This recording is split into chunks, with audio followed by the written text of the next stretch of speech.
காய்ச்சல் பாதிப்பு தற்போது அதிகமாயிட்டு இருக்கு. நிறைய பேருக்கு இன்ஃப்ளூயன்ஸா தொற்று வருது அப்படின்னு சொல்றாங்க. எதனால இப்போ இந்த காலகட்டத்தில் இந்த பாதிப்பு அதிகமாயிருக்கு சார்?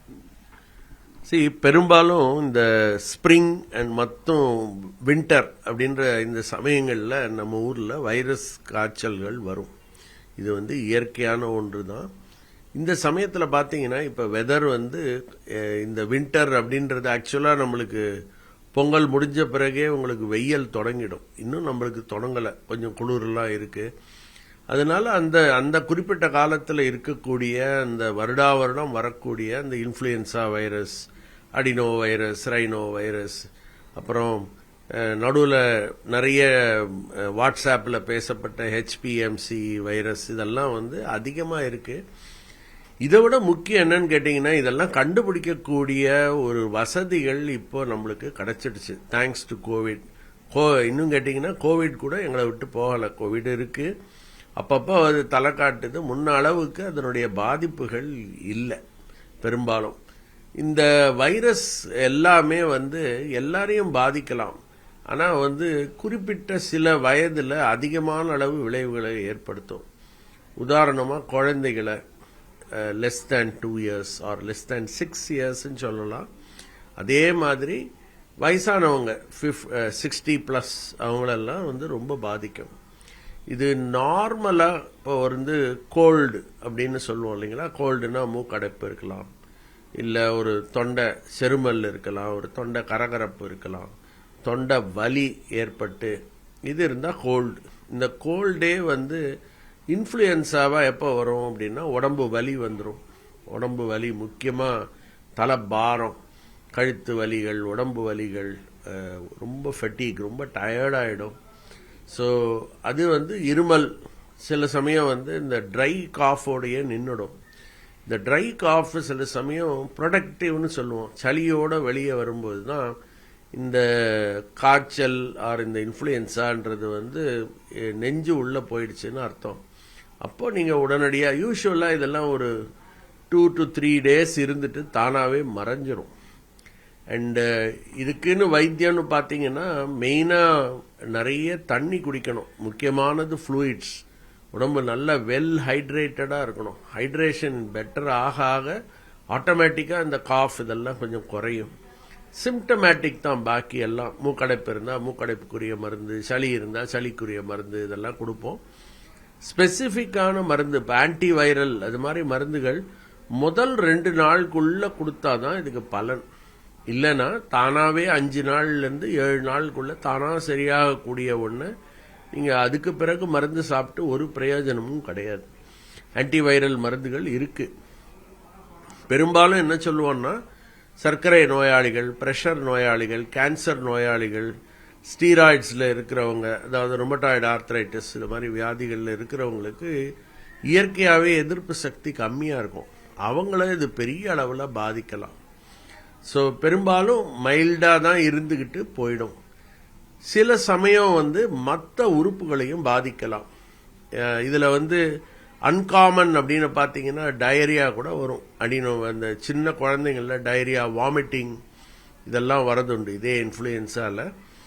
ஸோ சில சமயம் அந்த இன்ஃப்ளூயன்ஸானால மற்ற உறுப்புகள் மெயினாக பிரெயின் அஃபெக்ட் ஆகலாம், இல்லை அதாவது ஹார்ட்டினுடைய வால்வ்ஸ் கூட பாதிக்கப்படலாம். இப்படியெல்லாம் கூட போகும்.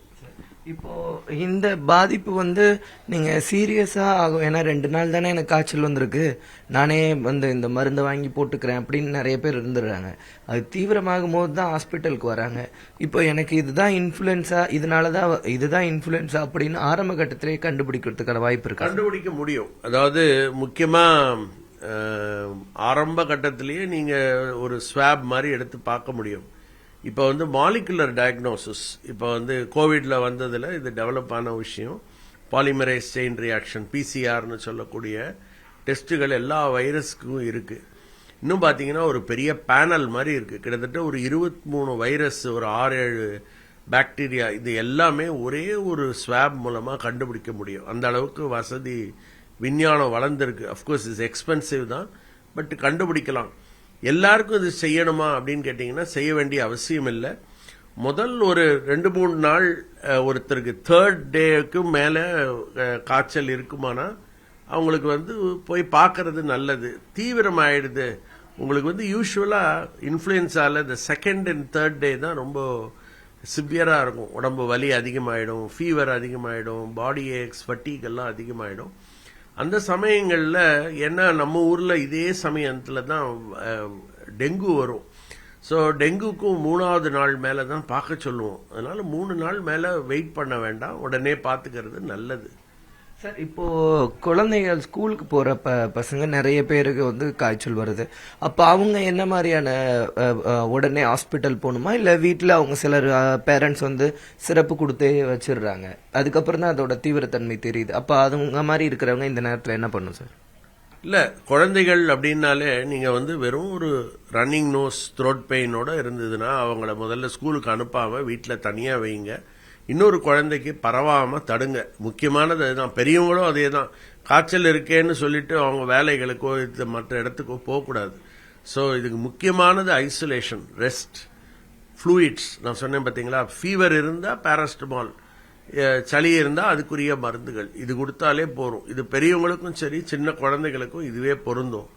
3 நாளைக்கு மேல வெயிட் பண்ணக்கூடாது. 3 நாள் மேல டெஃபினட்டா போய் டாக்டரை போய் பார்க்கணும். சரி, 3 நாள் முன்னால யார் பார்க்கணும் அப்படின்னு கேட்டீங்கன்னா, சில ப்ரீமெச்சூர்லி பார்ன் சில்ட்ரன், அதே மாதிரி நான் முதல்ல சொன்ன குறிப்பிட்ட கேட்டகரி, டயபிட்டிஸ், ஏற்கனவே இம்யூனோ சப்ரஸ்டா இருக்கிறவங்க, கேன்சர் சர்வைவர், டிரான்ஸ்பிளான்ட் சர்வைவர்ஸ், இவங்கெல்லாம் 1 நாளுக்கு மேல வெயிட் பண்ணக்கூடாது. அவங்க போய் பார்க்கணும். பார்த்து டாக்டர் அப்பவே முடிவெடுத்து அவங்க அதுக்குரிய டெஸ்ட்டுகள் எடுப்பாரு.